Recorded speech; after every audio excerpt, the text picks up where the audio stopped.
We're very happy to have you here, and this series is sponsored by the League of Canadian Poets, the Canadian Association for Health Humanities, and the Health Arts Research Centre. We have no financial disclosure or conflict of interest to report for today's event, and we are very happy to have you here. Before we begin, I'm just going to give a quick acknowledgement to our land. The League of Canadian Poets and our associated organizations would like to acknowledge that the League, as well as me myself, are organized on the traditional territories. The territories include the Wendat Anishinaabe Nation, the Haudenosaunee Confederacy, the Mississaugas of the New Credit First Nations, and the Métis Nations. I think it's incredibly important to provide land acknowledgements at the start of these events and all sorts of events, but it is not just an act so that we can acknowledge it, it's that we can adopt it and incorporate it into how we proceed with truth and reconciliation. And I just wanted to make that extra note because tomorrow is September 30th, which is our first National Day for Truth and Reconciliation. So if you have time, please take a little bit of extra time this week and moving forward to do so work with reconciliation. Thank you. So about mitigating potential bias, these were not relevant today because we do not have any, but each presenter has been given instructions about the conflict of interest prior to the session date. So we're all good from there. So just stop sharing my screen there. And so I'd like to introduce our first presenter. Hsien Seow is the Canada Research Chair in Palliative Care and Health System Innovation and an Associate Professor in the Department of Oncology at McMaster University. He publishes healthcare and policy research focused on improving care for patients and families facing serious illness. He attended Yale University and Johns Hopkins School of Public Health. He's the author of the book, The Tao of Innovation, 9 Questions Every Innovator Must Answer. He is co-host of the podcast, The Waiting Room Revolution, and he is a father of 2 young daughters. Welcome, Hsien. I'm also going to read the bio of our second presenter this evening, Conor McDonnell. Conor McDonnell is joining us in the place of Shazia Hafiz Ramji, who is unfortunately unable to attend tonight's event this evening. Conor McDonnell is a physician and a poet. He's a staff anesthesiologist at Sick Kids Hospital in Toronto, which was just this week named the #1 children's hospital in the world, which is pretty cool. He is physician lead for patient safety, medication safety, and opioid stewardship at Sick Kids. And he is also associate professor with the Faculty of Medicine at the University of Toronto. He leads funded research teams aiming to decrease harmful medication error in pediatric hospital care and decrease unnecessary prescribing of opioids at discharge from hospital post-surgery.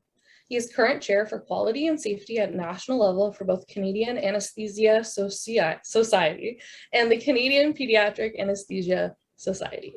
He published his first poems in 2015, his first chapbook in 2016, and his first full collection, Recovery Community, with Mansfield Press in 2021, this year. Congratulations. He rarely writes specifically about medicine or healthcare, but in his words, it all comes out of the same mouth, so it's got to be in there somewhere. Thank you, Conor and Hsien, for being here. We will now, I'll give it to you, Hsien. Thank you so much, Laura, and thank you for inviting me, and I'm glad to be, kicking off the fall season with you all.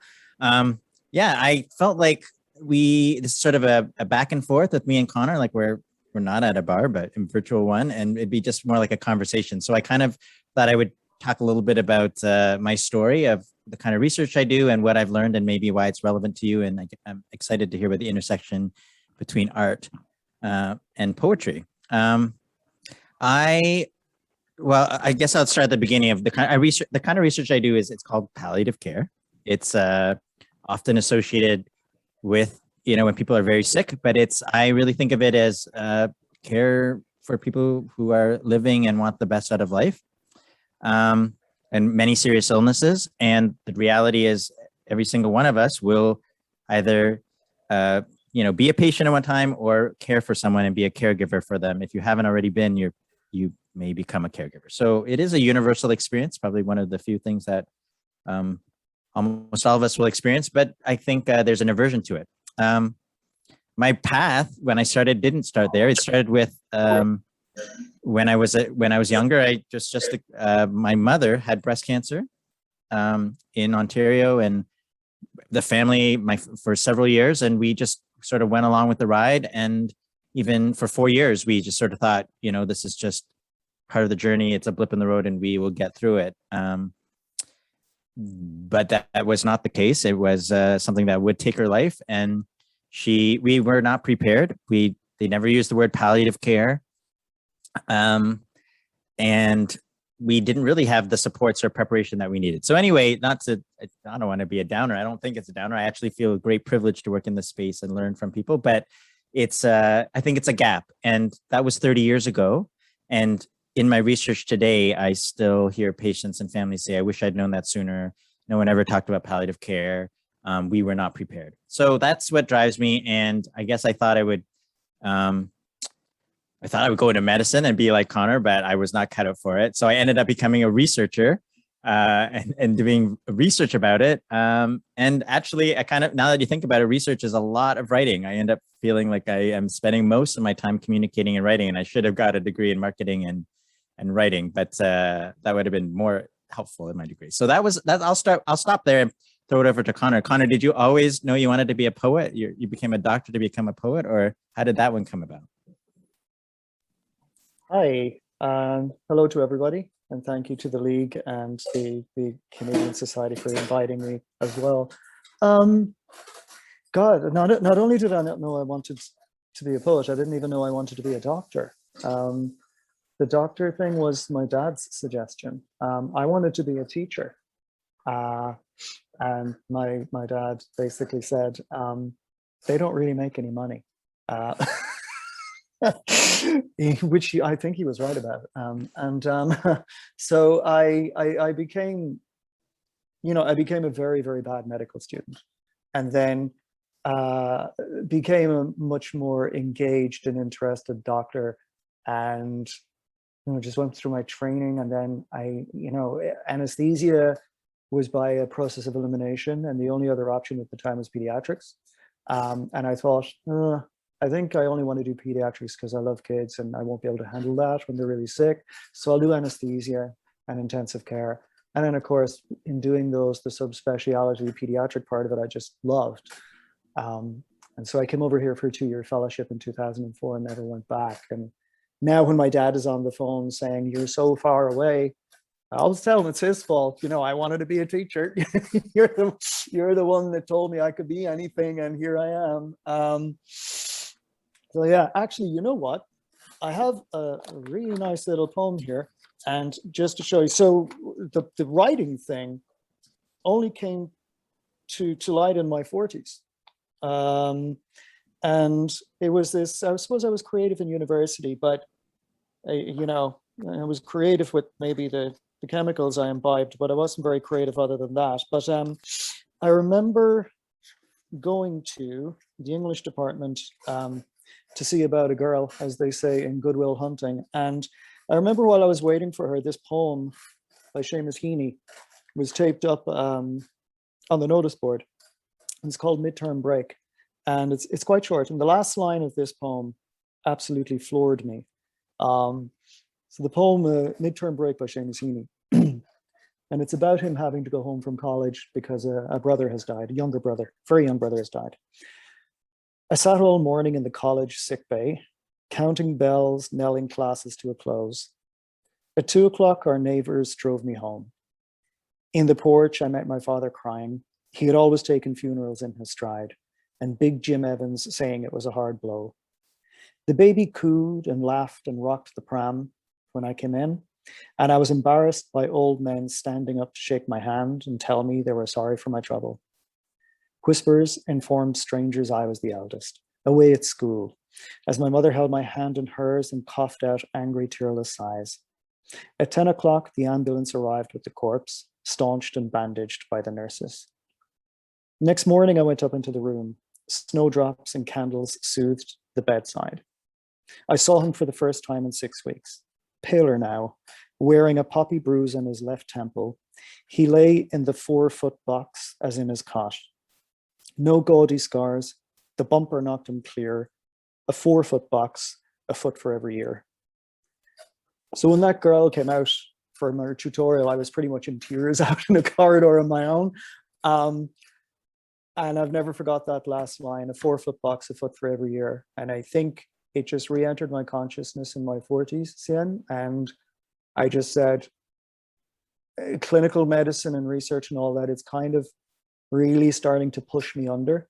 And I need to let loose some other part of me that hasn't been acknowledged so far. And so I started taking steps.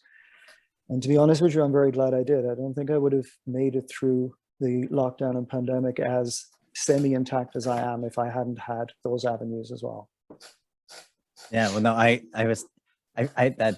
that struck a chord because I remember, well, I don't know, my mom, I was 10 when my mom died, so I know what it feels like to be like that kid. But I also think of this idea of if you're prepared, anyway, if you're prepared or if you're kind of expecting, I don't know if expecting is the right word, but there is this idea of grief and complex grief.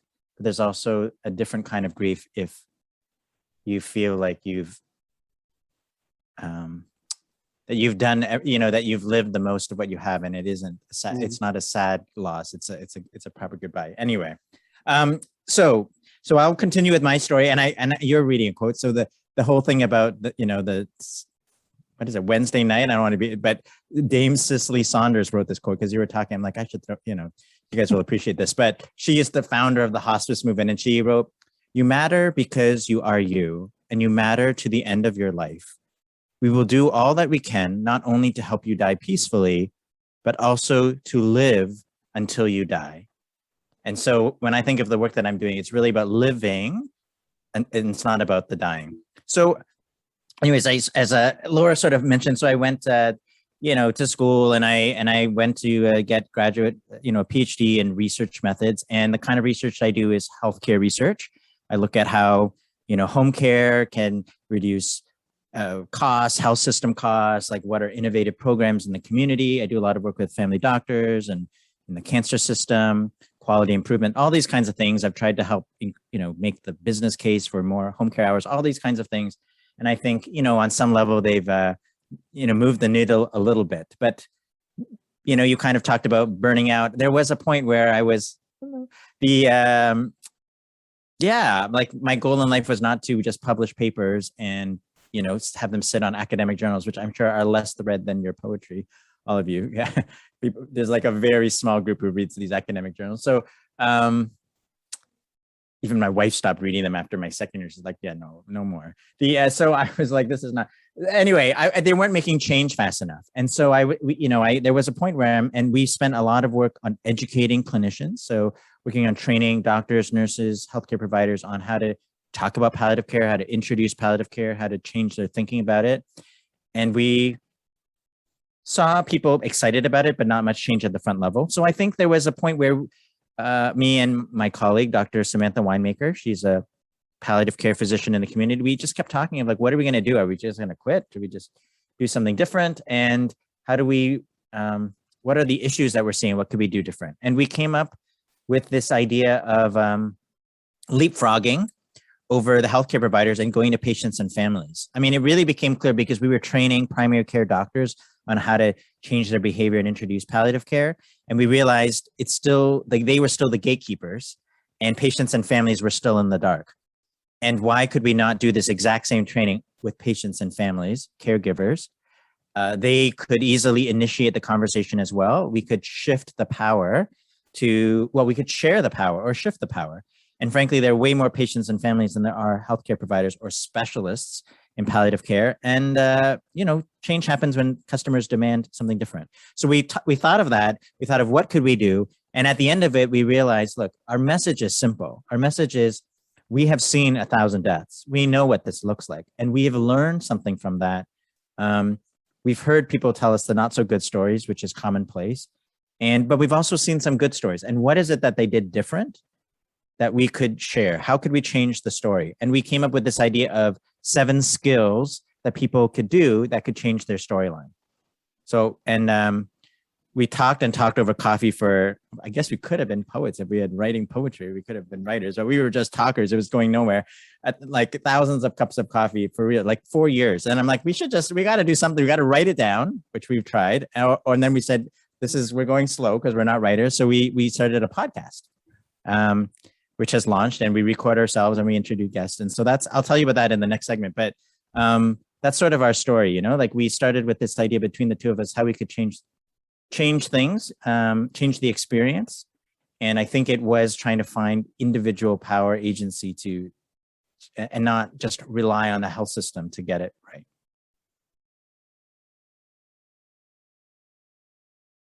What do you think, Connor? Out to lunch? No, I agree. I mean,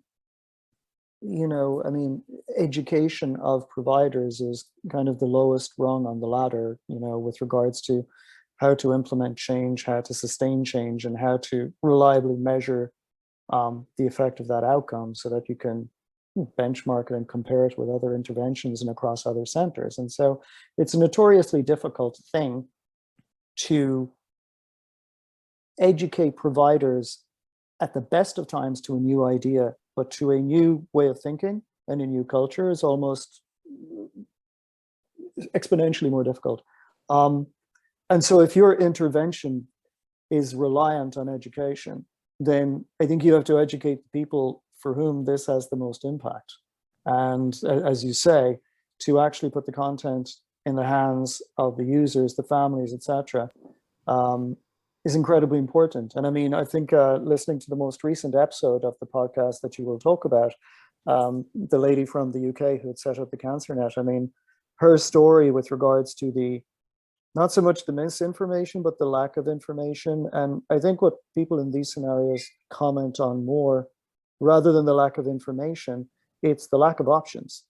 And the lack of options, again, unfortunately, often comes back to, it's not the option between drug A and drug B, but it's the option between the option of introducing other either non-Western or non-toxic chemicals in order to enhance the overall experience and probably promote the quality of whatever longevity you're aiming for.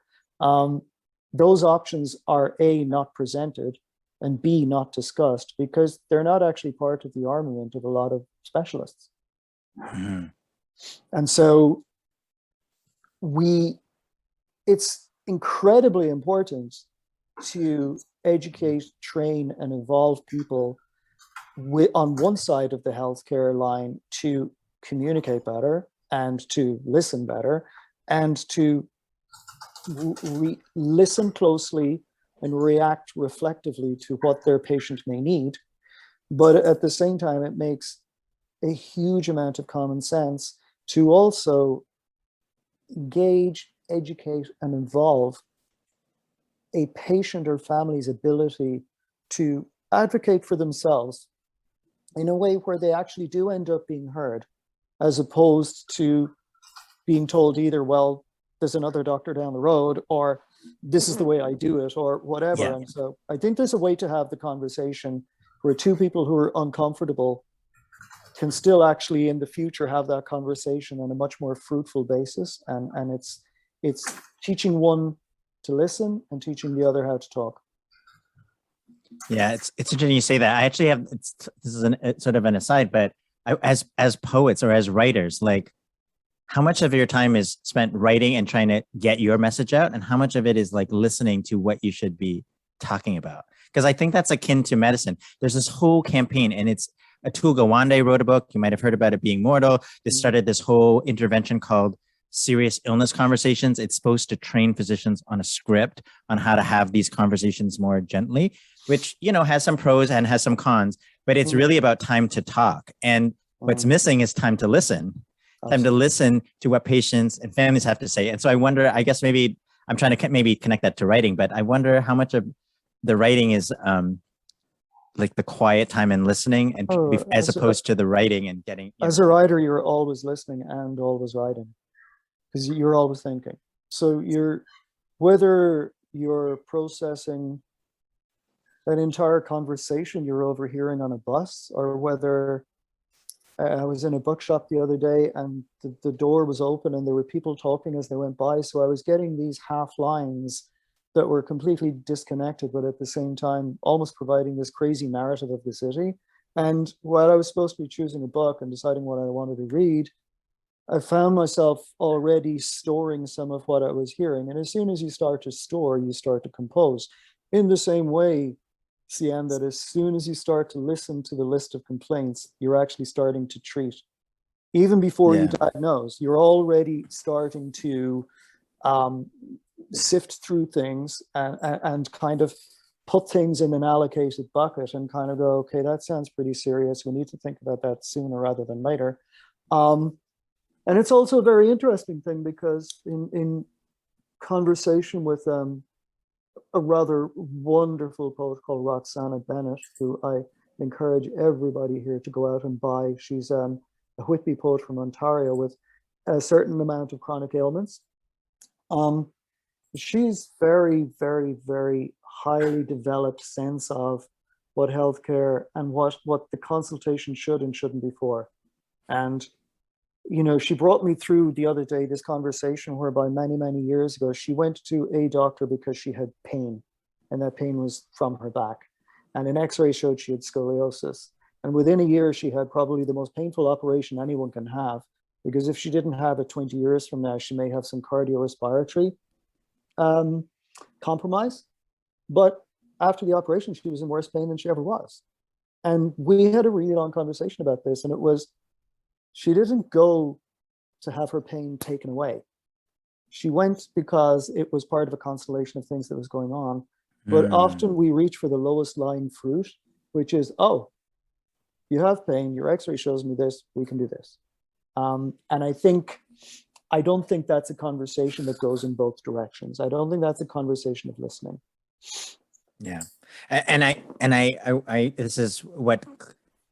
this is what we've trained clinicians to do, right? To diagnose as quickly as possible what's wrong and, you know, prescribe and get them out the door. So I mean, it doesn't surprise me. I'm going to just share this, if it's okay, just for a couple of minutes. I'm going to share this slide deck because I think it will just illustrate this, and then I'll go back because I'm sure you'd rather see our faces, I think. But this is I think you can see, this is just the name of our podcast. And my co-host is a physician and I'm a healthcare researcher. So we kind of go back and forth.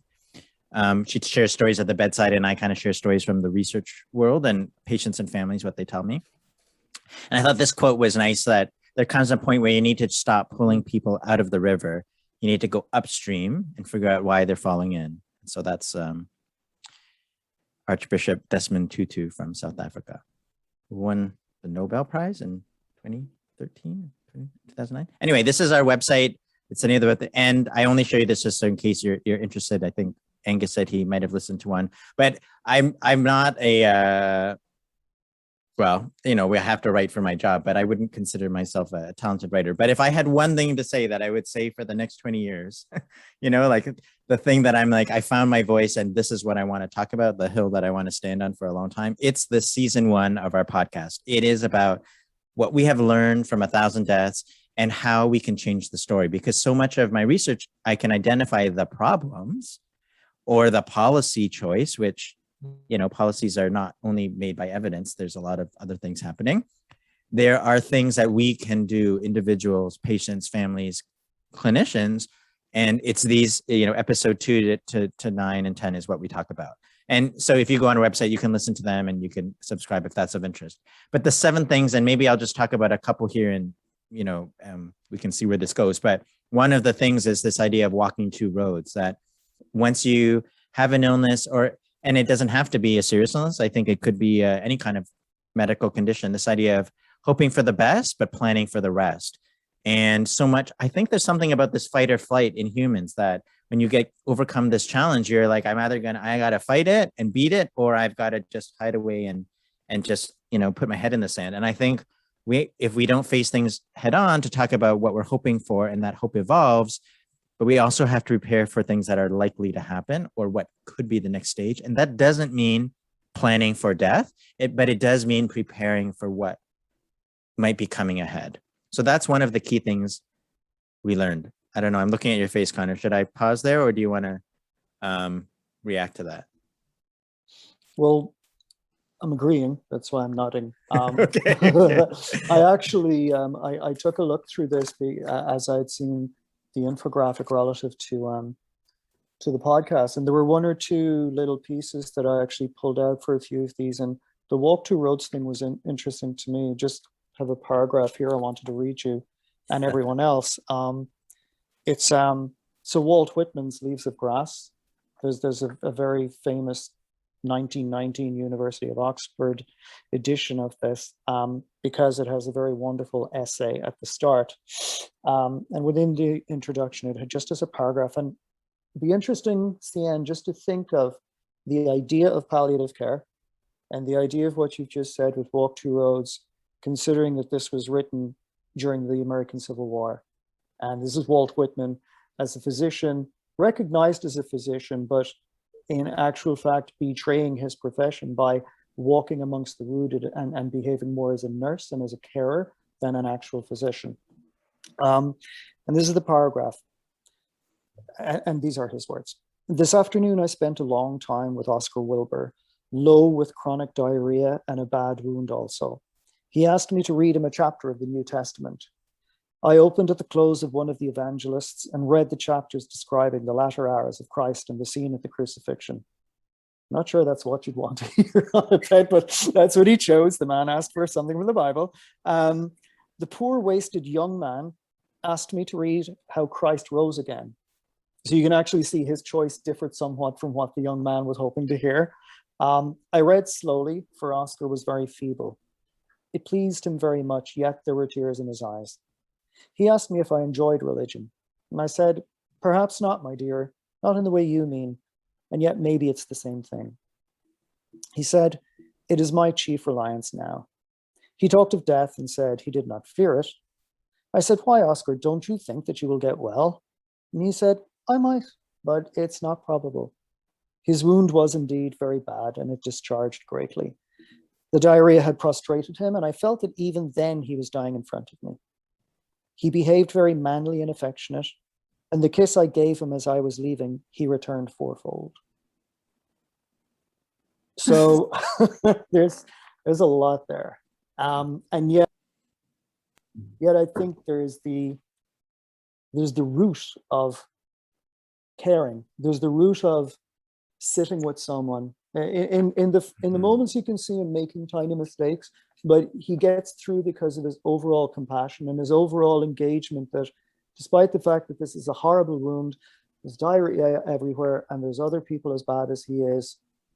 The time he spent with him and the time he gave this man, as he said at the end, the kiss was returned fourfold.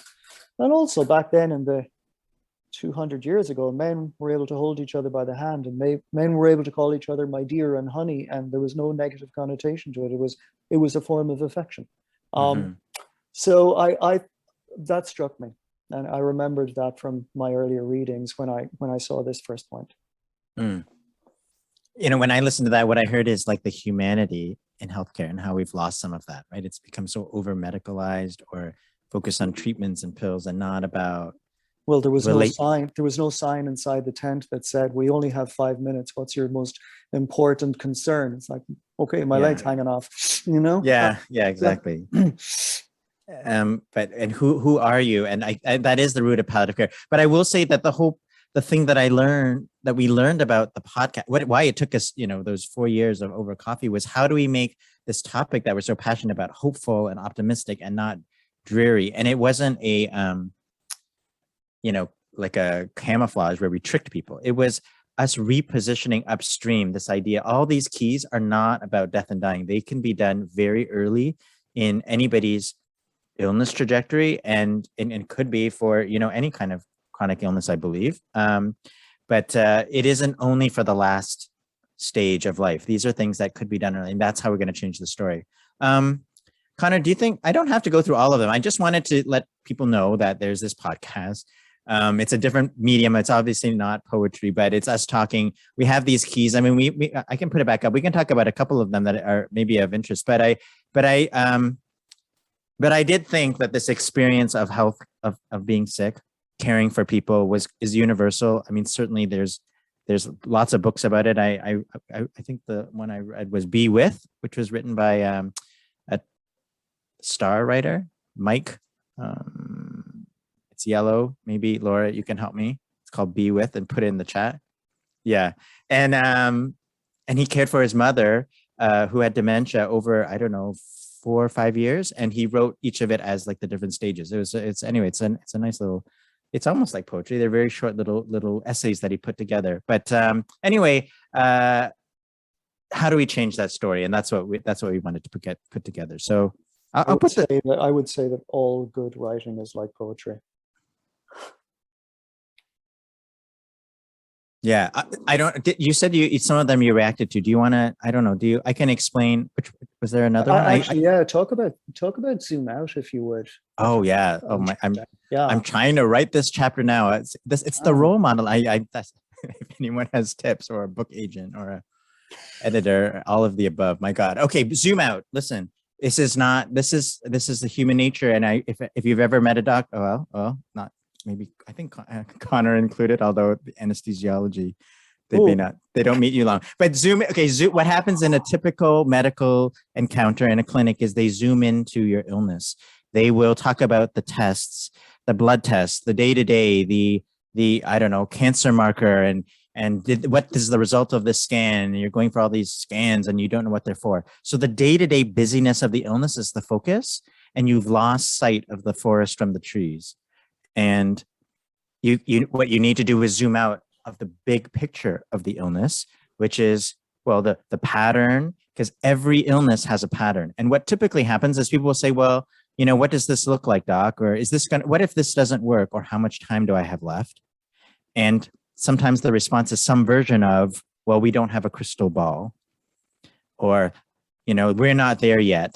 And so they kick the can down the road. There's no future gazing. There's no planning. There's, I don't know about stick your head back in sand, but it's let's just focus on the here and now. We'll cross that bridge when we get there.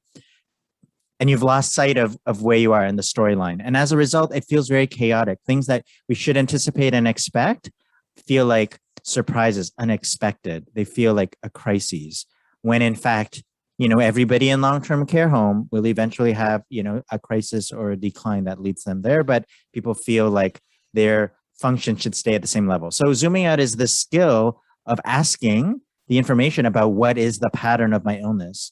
Don't be afraid to tell me. I want to know. And that is not the same thing as how much time do I have left, because that varies on many things. And I know you may want to know the average amount of time for X illness. You may not. But you should want to know what the big picture is. What is the storyline? Because that will give you a sense of what to prepare for you and your, everyone involved in your care team. This is like illness understanding. What does it look today? What has it been? Where am I today? And what is it going to look like in the future? This key opens up so much about, well, yeah, so that everyone can be involved in decision making. Do you see this as a challenge? Well, maybe I think in pediatrics, it could maybe be worse. To be honest with you, I don't think it matters what specialty it is. In pediatrics, it's not so much that it's worse, that it's different. And in anesthesia, it's different. So every interaction I have with almost every patient, I have to do something to them they don't want. Okay, so you can't just fall asleep. I'd love to take a hypnosis course, but it's not feasible. So there is, and this is a significant, I don't want to call it soft skill, but non-technical skill that I teach our residents and our fellows. From the moment you introduce yourself, it is a performance. But the performance has 2 or 3 aspects to it. The first is that you are trustworthy and you know what you're doing. The second is that you will value that child's safety above all other things for the time you're with them. And the third thing is, will this child do what I need them to do or what I ask them to do, so that we can get them safely and atraumatically to sleep?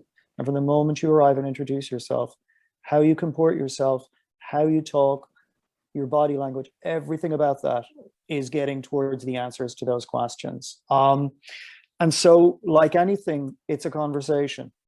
And you have to take every style of communication and personality that is reflected back to you, whether the person is withdrawn, whether the person is, and we had a very, very withdrawn mother maybe a couple of months ago whose child was at the door coming in for a transplant, and it was an indigenous family, it was First Nations family, and the mother was incredibly withdrawn, not even answering questions, and there was a certain amount of chatter in the background with people with regards to, oh my God, you think she'd be more whatever. And I just said to them, I said, we have completely invaded her culture and her spirituality. There is nothing in First Nation medicine and culture that talks about cutting people open and taking an organ out of a stranger and putting it into your child. And so this woman, I think, is completely withdrawn from communicating with us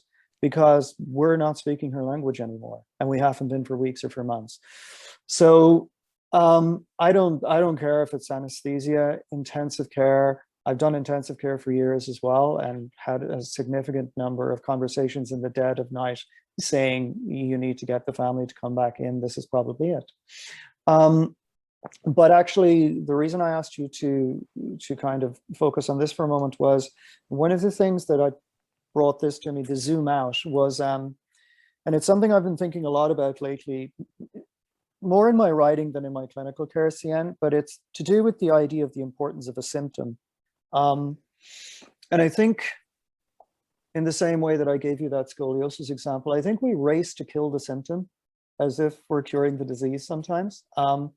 And it's really, I've started to think about it in a very different way because of it, one poem in particular, but also even thinking back to old movies and that, where a scout or a messenger would be sent out by an invading army, and the worst thing you could do was just kill that scout or messenger because all bets were off after that. And increasingly, I think of a symptom, especially a symptom still waiting for a diagnosis, as some form of a scout or a messenger, and not necessarily something to be squashed and something to be eradicated, certainly not until such time as the conversation has evolved to the point of, this is the constellation of what we're dealing with. And if this is if this part of the experience is unpleasant to you, there are certainly things we can do for this. And I have to say, I have to credit Hsien Seow, who's a physician.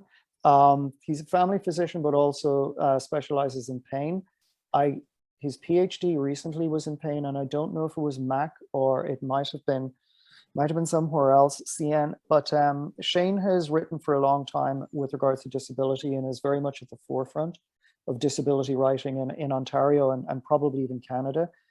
He's one of the founders and editors of Gordon Hill Press, and he's also a prolific poet and a man who's very open about his own illnesses. And this poem floored me the first time I read it. So the book Dysphoria, it's part of a trilogy. It's a poetry book, but it's about the many mistakes we've made over the last couple of 100 years with regards to asylums, the treatments we gave people, shutting them off from community, etc. So it's simply called Great Care Should Be Taken. And it's a delusion is a straight shot to God. Do not deprive the mad of it. What man believes partly relates to what he wants to believe. This has everything to do with treatment. Because delusion is a line connected between two dear points, do not break that line. Instead, redraw it by first marveling at the line's elegance. And so that's coming from a writer who has suffered delusions and who at the same time values them as a part of him that is expressing a part that maybe he doesn't normally get to otherwise communicate. So I'm not saying if someone comes to you with pain, don't dare take away their pain, but it should never be a mental tick box of symptom eradication. It should be a discussion of that symptom, a discussion of the expectation, what we can do for that symptom, and a discussion of the constellation of symptoms. And if we can reduce all of the things by half, will you be comfortable with a pain score of 5 out of 10 instead of 9? Mm-hmm. And believe it or not, there's a significant coaxing that goes into getting a stroppy 3-year-old child who hasn't had breakfast to come into a room with a bunch of strangers and go to sleep without tearing the paint off the walls. and you know that there's a lot that goes into that. And Yeah. so I consider symptoms incredibly important harbingers of information that the person is otherwise not able to give you.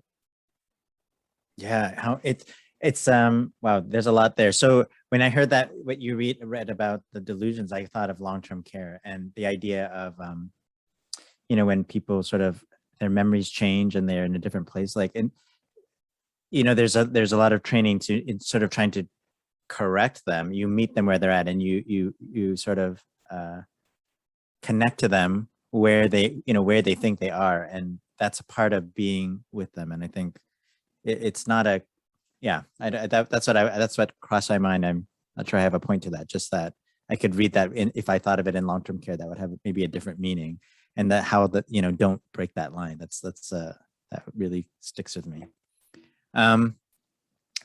The zoom out is really about this involvement of without that context, you're making decisions about your future, or, you know, this treatment or that treatment or whatever. Should I go on this trip, or should I buy a new house or move to a smaller house? You're making these life altering decisions or massive decisions without the context of for what reason, in what trade-off am I making, and what's important to me. And so to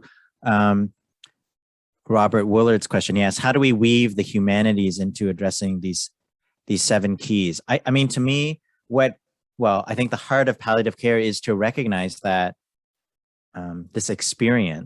this illness experience is not a medical thing. It is a social thing more than anything. It is a human thing. It is a psychological, it's a spiritual thing. And when we don't put those pieces together and we only focus that 15-minute visit on, like Conor saying, the symptom, we miss out on what is really important to you. Who is with you? I mean, we have a whole expect ripple effects is about the family. I've had so many families tell me, I've been going with appointments with my care partner for 4 years. Never once has the doctors, nurses ever looked at me, talked to me, asked me how I am, what information do I have? So tell me how not treating the unit, and these are the front eyes and ears. They're the person I know caregivers don't sleep. They look at the patient. They will not sleep because they're worried the person needs to go to the bathroom and they don't want them to fall. So they don't sleep for years because, you know, their sleep is interrupted because they're on edge. So how is that? To me, that I don't know if that's not a medical thing. I don't know if that's right to say it's the humanities, but it is all of those things. It's the art and the science of medicine, and we are so much of our attention is focused on the science. You know, the technology, the vaccine, the new blockbuster drug, and not about, if we spend all that money on hey, instead of this $200,000 drug, would you rather have the $200,000 for home care support 24/7? I don't know. Maybe people would say something different. I'm not sure. That's again a medical thing, but the support, the comfort, yeah. $200,000 and go to Vegas. Totally. Or leave, yeah, without because that's what I mean. Some of these drugs cost that pop, and we're not. I mean, that's a different issue of what society wants to pay for different things, but we're not really talking about what's important to people. I think that's at the heart of humanities. It's like, what does it mean to be human? What is important to us? Yeah, I totally agree. Very much agree.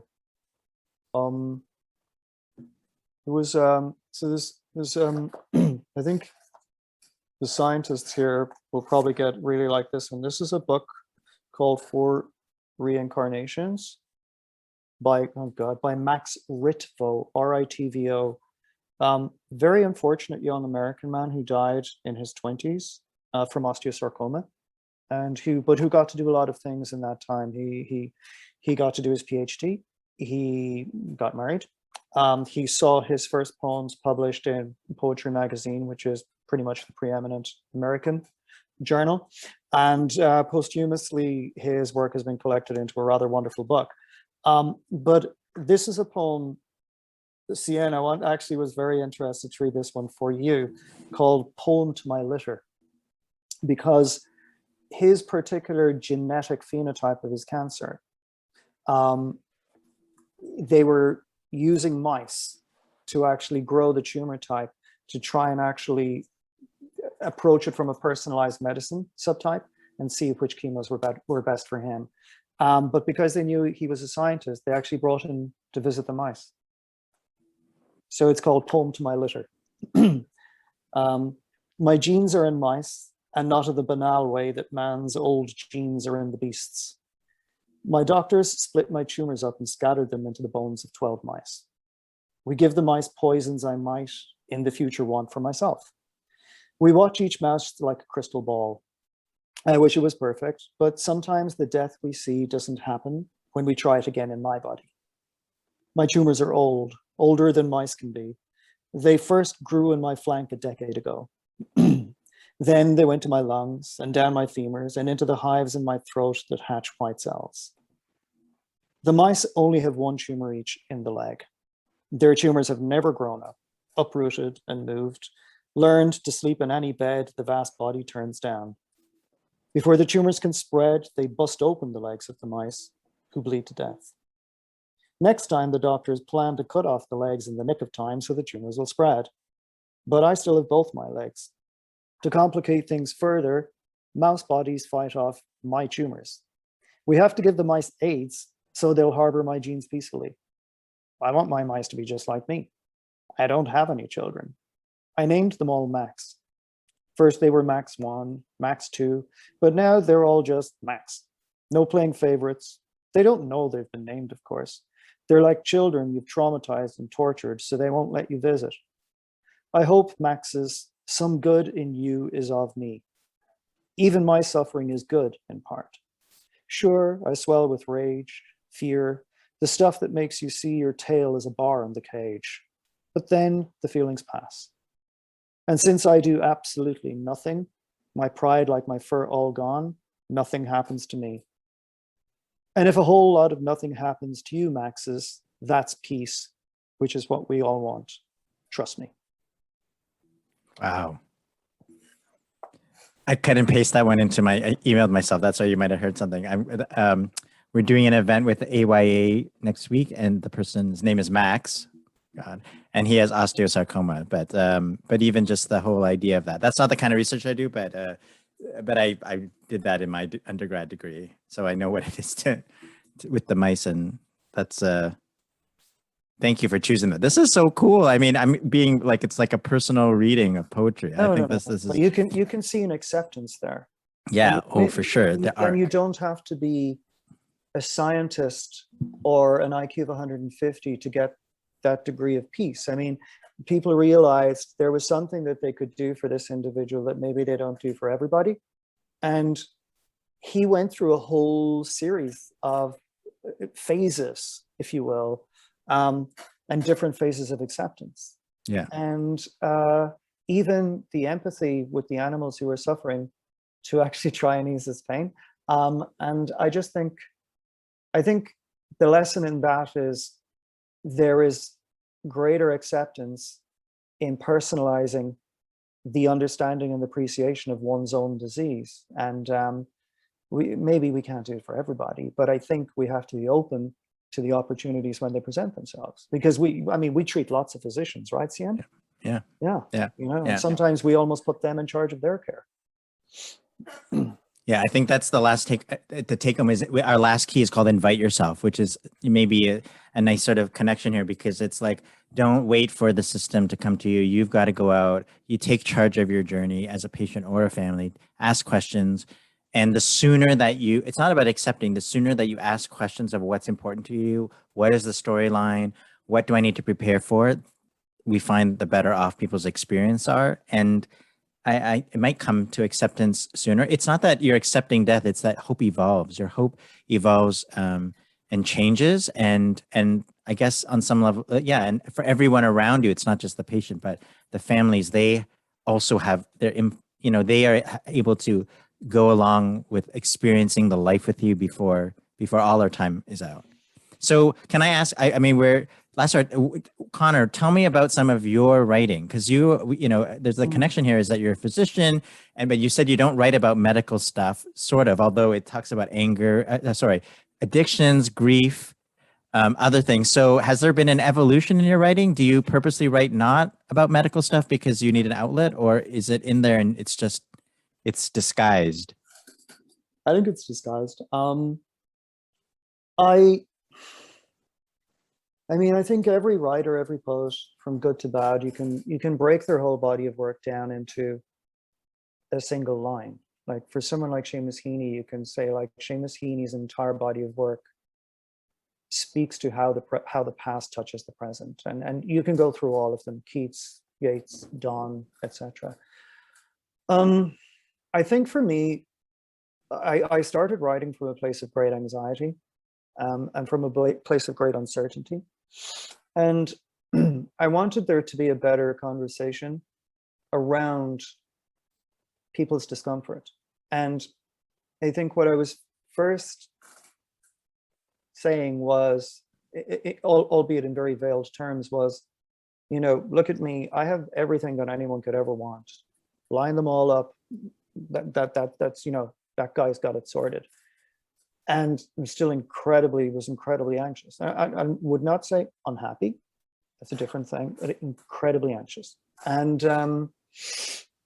there was a huge part of me that just wanted to start writing and say, me too, and not like, see how I suffer, but actually for those of you who are already feeling that way, you know, take comfort in the fact that it's not something you have not yet done, or achieved or succeeded in.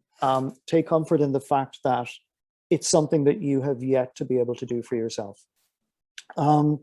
And it's why I don't adopt really a singular voice. I adopt a huge amount of different voices. I mean, one of the references on the blurb for the book this year was that it's essentially a Greek chorus of kind of characters and voices that gradually, you know, they just create this, like your old style Greek chorus of voices saying, hey, you know, there's a lot wrong, because there's so much poetry out there. There's just like, it's beautiful, there's clouds, there's daffodils, there's sunshine, there's all those things, and I can never write that. And it's already too good for someone like me anyway. But maybe there's not a huge amount of poetry out there that's written by a physician that actually talks about how difficult it is to be that physician with everything else that's going on in your life and still go in and do it. And I'll read you one piece, not just because my wife has just walked into the room and this is the one piece that always floors her. But so this is a poem that basically is the worst nightmare I've ever had in my life. And I woke up at about 5. Yeah, you can leave if you have to. And I woke up about 5 o'clock in the morning, and I didn't want to go to work. I didn't want to go to work. It was a poem that a dream that I'd had about my wife, and the poem was already written. And in many ways, maybe it's not even a poem. Maybe I just wrote down a dream. But anyway, and it's not particularly long. But the reason it's a poem is because it's not just writing down a dream. It's writing down an incredibly traumatizing experience that felt so real, but some sort of resolution at the end of it. So typically for the dour Irishman, it's called I'll Be There When You Die, but you'll see why I called it that. After 22 years, here's how I know I love you. You should know I woke one Friday morning at 5:07, 23 minutes before rising for work. 22 minutes later, I woke again, in tears from a dream of your dying. Young and frightened, your clothes straight out of our everyday. You were dying in a room where I usually work, and I was checking in on you every few minutes. I got stuck with a patient, and when I saw you again, a colleague was suctioning phlegm from the catheter he had just placed in your throat. The sound of the suction woke you suddenly, and panicked and wide-eyed, and you didn't know where you were. You haven't forgotten, you're just too far gone now, but you reach for me and I hold your hand, and I need my colleague beside me to comfort me while I try to calm and comfort you. I miss so much those last few minutes. You went from sick to dying, and I know our time is short, and you are still so young, but suddenly so scared, and your skin now has a sheen I hadn't recognized, and my own throat tightens. My friend beside me, who pierced your throat, stay still to the point of invisibility as I stroke your forehead, hold your hand, smell your body changing. I take in the horror of your searching the ceiling for peace or explanation, and then I wake, my face wet with tears, my chest heaving. I was tempted to call in sick today, to never leave you again in case this might be true, knowing, of course, one day it will be, if our luck continues. And I know I won't be there for every minute to come, but I do have to be there when you die. You made me stand here in the morning, dark, heavy-hearted, while you snored, my dream refusing to fade, while I wash and dress for work, calming myself, staring in the mirror, saying, not today, not tomorrow.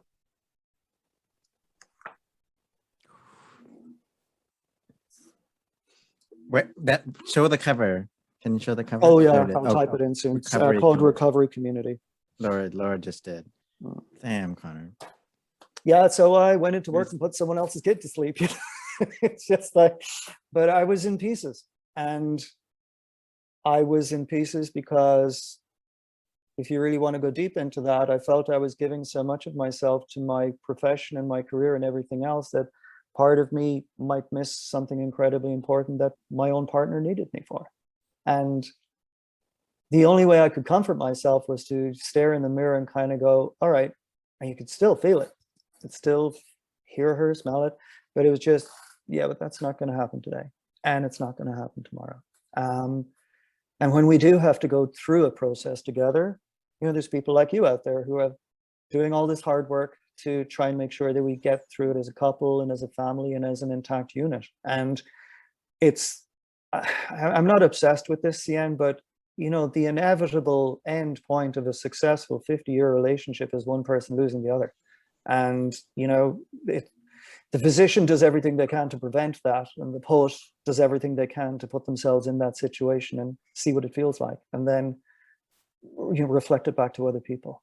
Mm-hmm. So that's, I don't always do stuff that's that kind of, I feel that that's medical. And you know what the funny thing about this is? The most traumatized person from that poem, the colleague who I told when he read the poem months later, and I said, that's you. And I thought he would be so honored that I put him in that poem. He was freaking traumatized. He was like, I don't want to be that guy. I don't ever want to do anything like that with Audrey. And I was like, no, aren't you like flattered that of all the people I know that you're the one that came into my subconscious? And he's like, no. So I don't know. It feels like I'm the only person who was comfortable in that material. And I was, you know, I was, never occurred to me not to share it, but I never actually showed it to my wife until the book was published.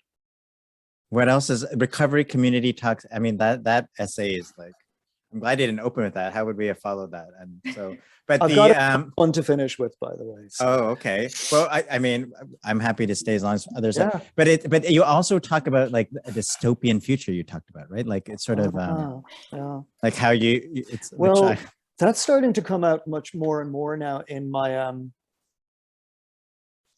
the next book. I really herald, like the last poem in this book is called In the Event of an Emergency. It was written 3 months before COVID. And the last word in the poem is toilet paper. Okay. And it should have been buy face mask stocks or something. Right? I know, right? Buy stocks in 3M.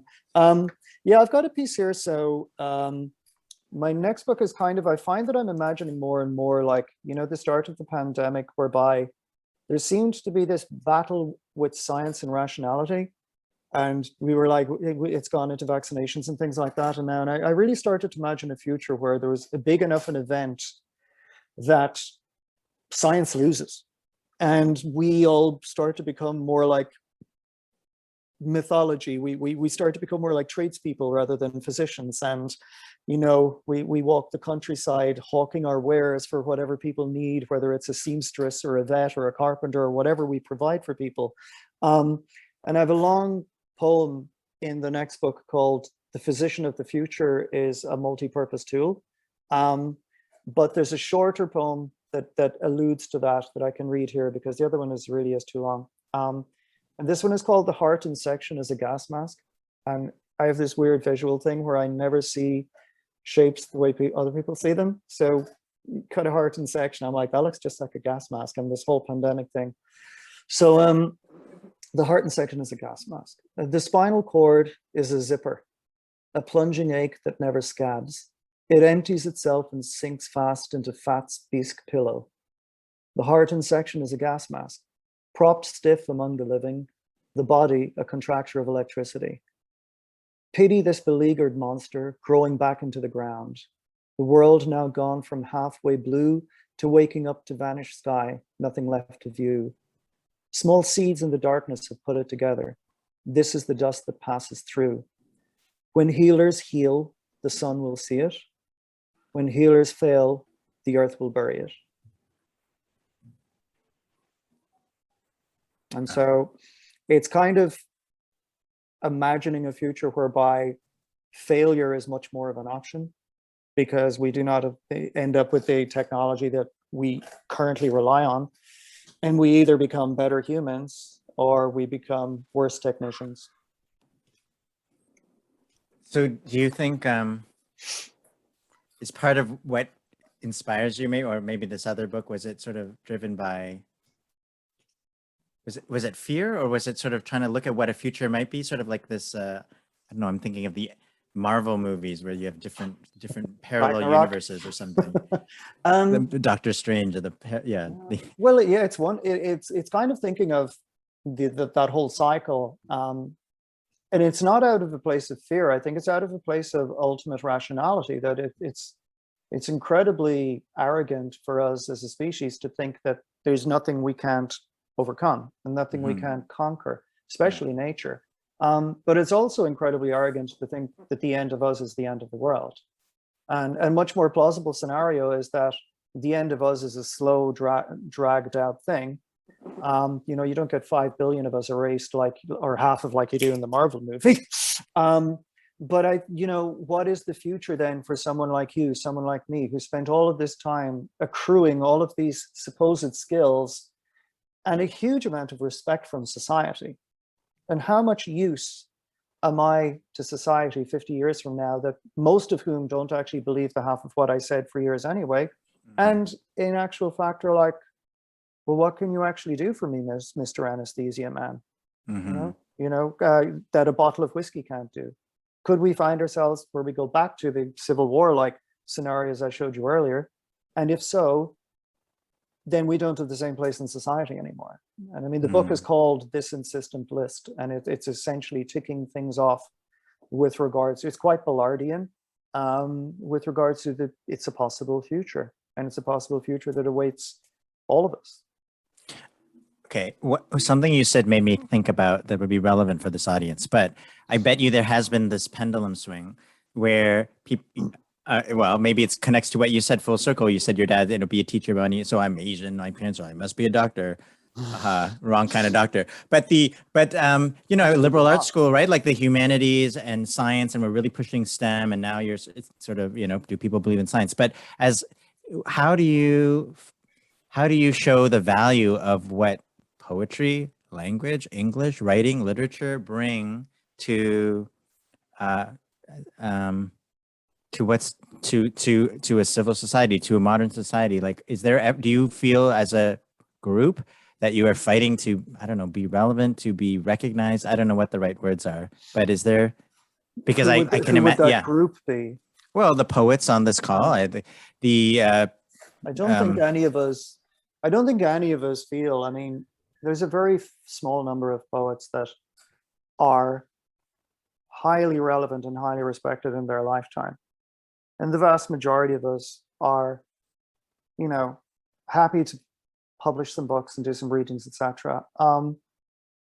I'm a little bit different. I get to go in and out of a building every day where I take care of other people's children. I get a huge amount of respect for that.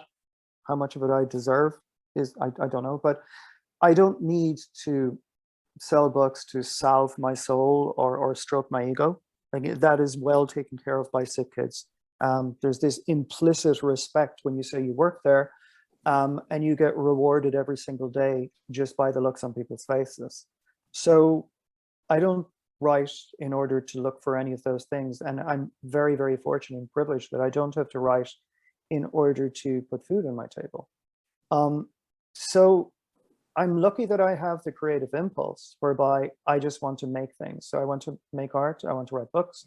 I'm happy to get as many of them out into the world as I can while I'm alive. Am I arrogant enough to think that they will outlive me and outlast me? well, they will physically unless you burn the buildings down. You know, one of them's already in the Hobart's library in the U of T. And you kind of just think that if I just went and put people to sleep and woke them up safely for the next 20 years, when I stop doing it, someone else will take my place and do the exact same thing, probably only better. Whereas no one else can write these particular words. No one else can write that poem about that dream. And if you can experience it, if you can reflect and think on it, and if there's enough craft to be able to put it into a form whereby it's not a gimmick or it's not a hallmark greeting card or something else, you don't know what part of you and what words will live on. I mean, how many times have you walked away from an interaction that you thought was fine and discovered sometime later that the person was incredibly upset by something you did or said and you just didn't notice? Whereas, and I treat my writing the same way. As much as I can get out into the real world while I'm alive, that's wonderful, because it means the conversation is ongoing, and I can, like today, I can be part of a conversation. I can be in a room with a bunch of people I never met before and have a wonderful time with them. And we have really enjoyed this conversation so much. I'm so sorry to jump in there. We did put a call in the chat for questions from the audience, and we have a question from Monica that I just want to make sure that we get to. Monica, you can go ahead. Hi, I'm going to lower my hands. I have lots of questions, lots of things I could say, but I don't want to hog the conversation. So what I will say, first of all, is I'm a family doctor and I'm a writer and a bunch of other things. And I think that I've spent 20 years at least trying to argue to myself or come up with a grand unifying theory that would definitively prove the value of humanities in medicine. And I've decided that, excuse my language, but it's bullshit to have to feel like you need to argue the value. It almost like it ignores millennia of human thought to say, well, this humanities thing, there might be something going on over there. These are millennia of tradition. And it's only recently in human history where the humanities were separated from science. And we forget that in science because we're so biased in favor of positivity. So to get to Bob's question about like, what's sort of like, how do you, I don't know, I don't want to put words in your mouth, but how do we kind of prove the value of the humanities? I know that in outcomes-based education and medicine, we're expected to, but having to prove something, I sort of feel like saying, you know what, a priori, we know that it's important to understand that people have different perspectives and different way of creating understanding, and that objectivity doesn't exist. That's just my little rant.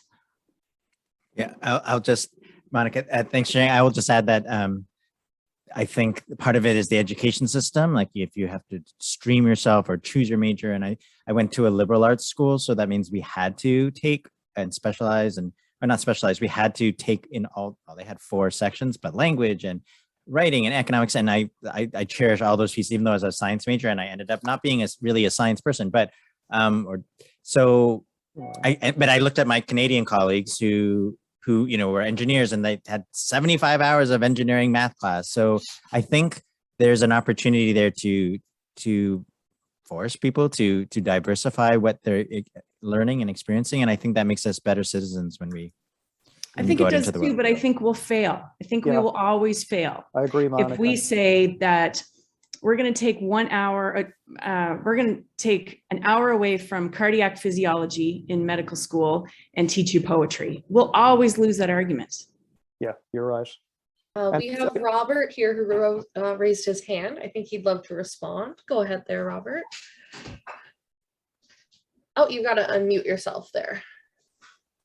Thank you both for a very rich discussion and reflection, and the depths of your reflection and the sharing, as physicians like to say, vulnerability that you showed, which we all too rarely do. It builds a little bit on Monica and his idea and my question. I'm a family doc, was for 50 years. And there's would be a rare day where the humanities didn't inform what I was doing, how I was relating. And I remember when a very senior university administrator came in that was having great difficulty with sleeping and with the anxiety that you might refer to, Conor. And after discussion with him, I wrote him a prescription to go and read Robertson Davies' Fifth Business, because he was a hyper-rational person who needed to explain everything, and to listen to Tom Waits' Swordfish Trombone. And I didn't see him for about 6 months later. He came in for another thing, and I said, you know, how's your sleep? He said, that's the most effective prescription I've ever had. I mean, that's just one example, I think, that we is actually using the humanities, not only to understand ourselves, but to assist those who may be less reflective and need to be more reflective. But thank you so much. This has been so rich, the discussion. Yeah, we have, thank you, Robert, and thank you, Monica. We have, you know, small little donations to some of what you're getting at. For example, Dr. Bloom, Ronna Bloom in Mount Sinai, who's a wonderful physician and a wonderful writer, is Sinai's poet laureate. And she does poetry rounds. And what she will do is she will just, like you just said, Robert, she will go around, she will give someone a poem or a piece of paper, and she'll say, I'll be back in a few hours and we'll have a chat about this. I would prescribe Nick Cave 5 days a week and twice on Saturday and Sunday, you know, for anyone. And I think like you will find something that ails you and something that soothes you in that incredible body of work. Monica, to get back to what you're saying, I 1000% agree with you. And where we went wrong was we monetized learning. And by learning, I don't mean education. We monetized new learning. We made people compete for a small amount of money in order to do research. And what happens then is those people keep on competing in the same pool again and again and again in order to maintain that research funding, whether or not that research is actually going in the direction it needs to go. And you have an entire generations of thinkers, not scientists, thinkers, who are shut out, who is probably the only time those privileged people like me, their noses are at the window, because they can't break in, because somebody is kind of re-upping on their CIHR grant for the 6th or 7th time running. And a funding agency is deciding A, what the important sciences are, B, who reads those applications, C, who gets funded. And it's one of the few places in medicine where you actually get that ridiculous catch-22 if you can't get the job without experience, but you got to get experience to get the job. And so I think it's a relatively recent thing, 60 to 75 years and 2 world wars. The 20th century broke the back of what it means to be a caregiver and led to many, many people who train in medical school and decided they wanted to be a doctor. And it's now going into nursing as well, by the way, hugely into nursing. Within 1 to 2 years of clinical practice, or even earlier, they've decided that they want to be a researcher instead. And we are losing people who entered for the right reasons, and then who feel that they are not competitive in the way that medicine is rewarded. Initially, I would have been one of those people. There's nobody more clinical and clinical minded than me. I have a 90% clinical commitment. But in order to survive in sick kids in the U of T, I had to have an element of research and productivity. And okay, I'm my father's son. I said, okay, I'll do it. And then when I got into my 40s, I thought, this is killing me. This is killing me. I've got my academic promotion and I've got all these other things, but I haven't run 5 kilometers in 7 years. And I haven't read a book that doesn't have some N or P value in about 9 years. Mm. So my 40s was probably, apart from college, my best decade of life, because I tore it all down, redesigned myself and said, no, if I'm going to have any longevity, and also if I'm going to have any impact beyond, as you say, Hsien, a couple of papers that will be gathering dust in a few years, then that impact has to be a greater reflection of me, the person, than me, the physician. I see Angus has his hand. I want to jump in too, but I'll let him go first. This will be the last question by the way, by Angus. Oh my gosh, Angus, you have our honor. And then I was wondering, once we have discussed Angus's question, I was hoping, Conor, you could lead us out for the evening with a poem. With a laugh. Oh no, actually. A laugh, a poem. Those can include laughs, you know. No, maybe not a laugh. Tears, laughing, we're all good either way. But Angus, go ahead and present your question. Thank you. What do you call a country where everybody drives a pink car? That would be a pink carnation. That's my, no. It's interesting. It's fascinating, actually. This has been a really wonderful, I mean, I've been listening to the Waiting Room Revolution, and I need to tell Hsien that Robin Hood lies in my family tree, and I love the idea of a revolution, putting power into patients' hands. As a former negotiator, mediator, I always had a rule of handling the people at the table, a 6-gun. Everybody had the power to shoot everybody else. And it's really, and because I've just spent my morning reviewing research proposals as a patient advocate, I think that there's a huge need for this kind of dialogue. I think one of the things, I made the comment right early on, as a patient, one of the things that I've appreciated so much about Hsien's revolution is giving me the language to talk to doctors. I'm a pretty articulate young man, and it empowered me to have a conversation 2 weeks ago with my oncologist about what that roadmap looks like for me. And it's just so important to be able to do those sorts of things. And again, I just want to reiterate, it really has been a fantastic conversation, and I echo the sentiments that I've seen reflected in the chat. It's just an amazing connection. Well, thank you, Angus. You said you got the goosebumps because that's what we did it for. Because not for the money. There's no money, but because we knew there's a gap, and we did want to give language so that real patients could do it right now and change their story. And it isn't about death and dying. It's about living and my plans and everything. And to go to Monica's thing, I would just say that I think it's the wrong. So I spent, thank God I'm not doing anything near knives, and I'm the thinking doctor, the philosophy doctor. But I spend all my time with my students being, what is the question? Why are you asking this? If you answer this, what impact will it have? That's where you should spend 80% of your time before you even think of, can it get funded? What is the question, and why are you asking it, and why is it important to ask? Which is, I don't know, is that a humanities? So I think it's the wrong question if we say we need to argue humanities included into medicine. Medicine, the act of healing, is a human experience. And whenever we are, and I'm sure that's why you're a family doctor and maybe not a neurosurgeon. I mean, because you like people.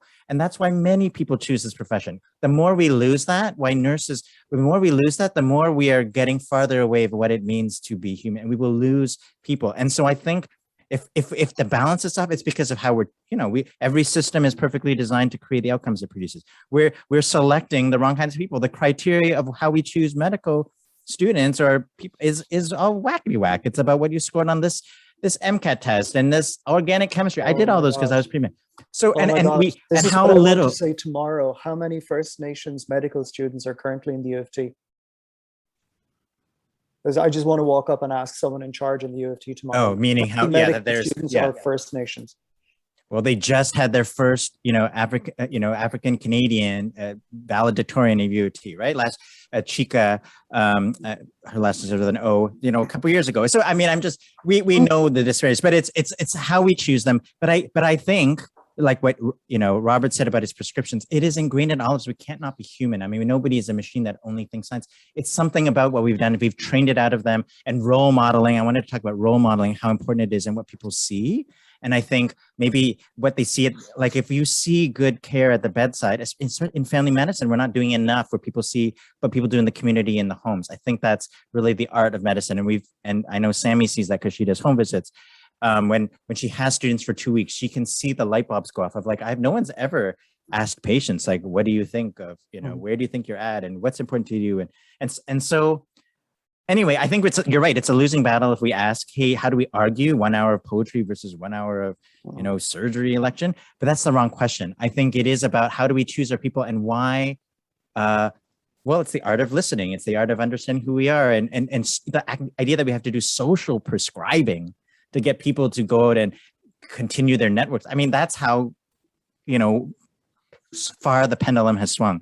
It's probably important because we need to be reminded that social connections are important for our health and well-being. But that's a statement not of the person or of the people we're choosing, but of the system we're creating. So I don't know. Hsien, as a scientist, I'm going to put this either question or answer in your head, and you take it away, because you can train anyone to do anything, literally. You don't need the MCATs to be a good med student, a good physician, a good nurse, etc. So how do you create a system that creates the kind of doctor or healthcare giver that stops in the corridor on their way to get a coffee because they think the person in front of them might be lost? Stops to see an old person or someone with a child and say, do you know where you're going? Oh, I'm trying to find radiology. Oh, okay, it's actually over here.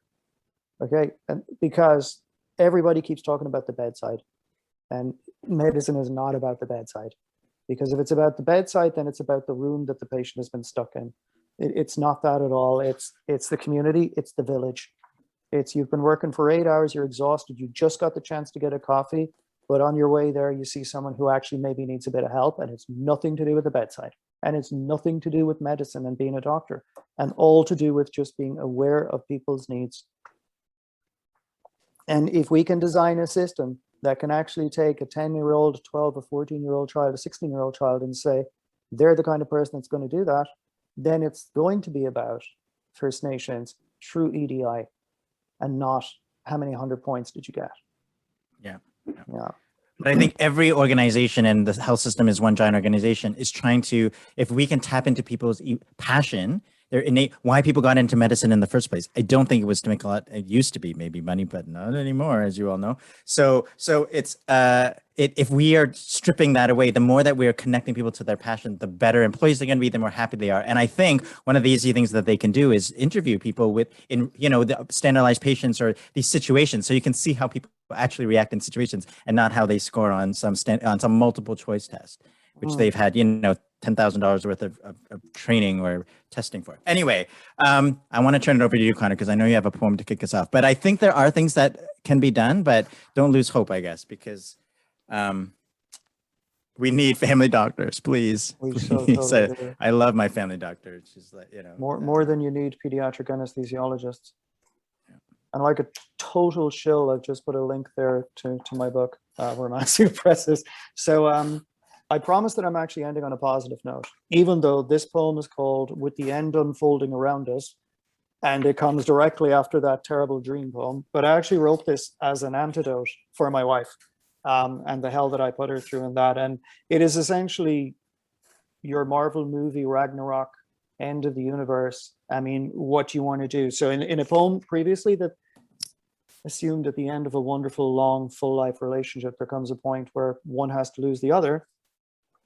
I was also kind of trying to imagine what is the best way the two people could actually go out together. And so it's called With the End Unfolding Around Us.